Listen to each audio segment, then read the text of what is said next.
Concept FMD, loi exponentielle.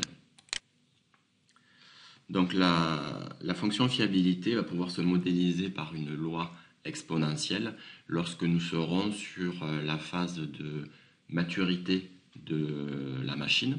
Donc la loi exponentielle se définit comme cela.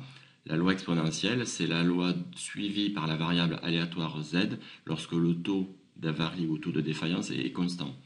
Autrement dit, pour tout t positif, on a la fonction lambda t qui est égale à lambda, avec lambda qui est une constante réelle strictement positive. Donc une des premières propriétés de cette loi, c'est que la fonction fiabilité va être définie donc pour tout t positif par la fonction r de t qui est égale à exponentielle moins lambda t, avec t la variable et lambda la constante.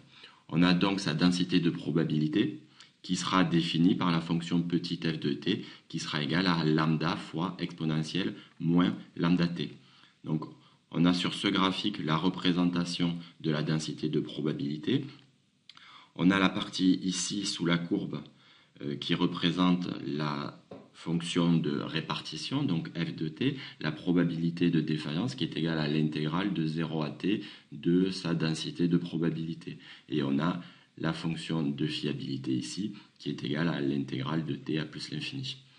On a sur ce graphique la représentation graphique de la fonction fiabilité, donc on a bien une exponentielle ici négative. Alors ce qui est intéressant pour la fonction, pour la loi exponentielle, c'est que si l'on représente cette fonction sur un papier logarithmique, donc logarithme en base de 10, nous avons cette exponentielle qui devient une droite, puisque logarithme en base de 10 de exponentielle moins lambda t, ça va être égal à moins lambda t sur log de 10, c'est-à-dire sur 2,3. Donc nous avons ici une droite qui a un coefficient directeur de lambda divisé par 2,3. Donc une particularité, c'est que pour un temps particulier qui est égal à la MTBF, c'est-à-dire à 1 sur lambda, nous avons, si nous remplaçons dans la formule exponentielle moins lambda t, t par 1 sur lambda, exponentielle moins 1. Donc le log de exponentielle moins 1, il est égal à 0,368, c'est-à-dire 36,8%. Donc, quelle que soit la machine, lorsque l'on peut modéliser la fonction fiabilité par une loi exponentielle, nous avons à la valeur de la MTBF une probabilité d'être en vie de 36,8%. Donc, cette caractéristique nous servira dans les applications que nous allons voir tout à l'heure. Donc une fois que nous avons modélisé la fonction fiabilité par une loi exponentielle, il est possible donc de calculer la probabilité que va avoir notre machine à un instant donné. Donc par exemple, si nous avons une machine qui a un taux de fiabilité de 7, 10, moins 5, panne par heure de fonctionnement, si nous souhaitons savoir quelle est sa fiabilité au bout de 5000 heures, il suffit de remplacer donc lambda par 7, 10, moins 5, t par 5000, et nous avons par exemple ici pour 5000 heures une machine qui aura une fiabilité de 70%. À 1000 heures, elle sera meilleure, donc nous avons une fiabilité de 93%. Si maintenant nous voulons connaître la fiabilité dans un intervalle de t, c'est-à-dire dans une période comprise entre par exemple 1000 et 5000 heures, donc la probabilité d'être en vie pour un temps compris entre 1000 et 5000, c'est égal à la fiabilité à 1000 moins la fiabilité à 5000. Ça se démontre assez simplement mathématiquement. Donc la fiabilité à 1000, on avait 93%, la fiabilité à 5000, nous avions 70%. Donc pour un intervalle de temps, nous avons une fiabilité ici de 23%. Il est également possible de connaître la durée de fonctionnement associée à une probabilité. Pareil, on arrive à sortir facilement t de r de t égale exponentielle moins lambda t, et nous avons t qui est égal à 1 sur lambda, ln de 1 sur rt. Donc si je veux déterminer le temps pour une probabilité de 80%, je remplace r de t par 0,8, 80%, je remplace lambda par 7, 10, moins 5, Donc, j'ai 3188 heures.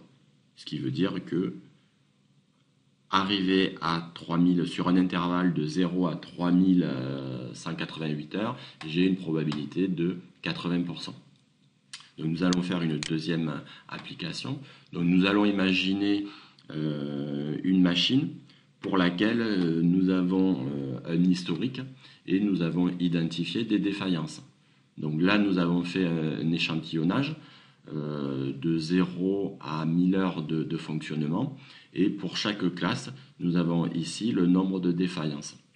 Donc lorsque nous avons un historique qui est faible en termes de données, inférieur à 20, il n'est pas nécessaire de faire un échantillonnage. Donc dans notre tableau, nous aurons ici le nombre de défaillances qui sera systématiquement égal à 1 et la plage sera la durée, c'est-à-dire le temps de bon fonctionnement associé à ma défaillance. Mais je les aurai triés de façon croissante, donc du plus petit temps de fonctionnement jusqu'au plus grand. Donc une fois que j'ai fait ce tableau, donc trié et mis le nombre de défaillances, nous allons estimer la probabilité de défaillance en utilisant les formules d'estimation que nous avons vues précédemment, donc la formule des rangs moyens, médians ou bruts.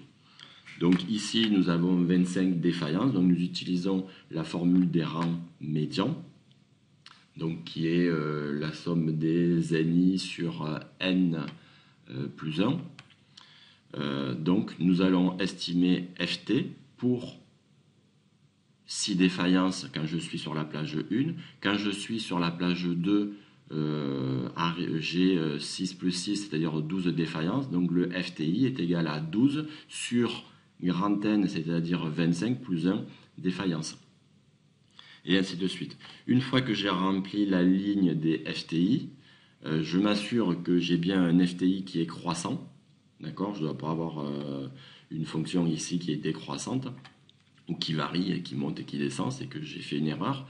Après, j'estime la fonction RTI, avec la formule RTI est égal à 1 moins FTI. Donc 1 moins 0,23, c'est-à-dire 0,77. Et cette fois-ci, j'ai une fonction de fiabilité qui décroît.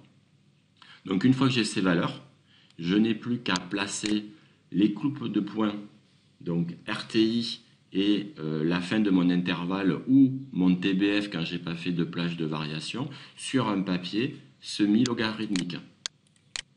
Donc le deuxième coupe de points, ainsi de suite. Donc j'ai ici un papier semi-logarithmique, donc j'ai mes graduations qui vont de 0 à 100. Ici, j'ai 10%, donc je vais me retrouver avec 100%, 90, 80, 70, 60 et 50%.